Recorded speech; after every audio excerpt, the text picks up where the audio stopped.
मांजर काकू, इतर वेळेस मला गल्ली बोळातून पळून पळून मारणारी तू आज चक्क साबणानी शॅम्पूनी उठण्यानी चोळून मुळून आंघोळ घालतीस.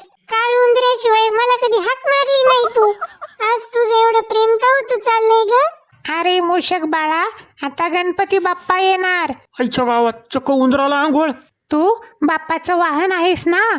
आता 10-12 दिवस चिखलात गटारात अजिबात लोळायचं नाही. छान स्वच्छ राहायचं.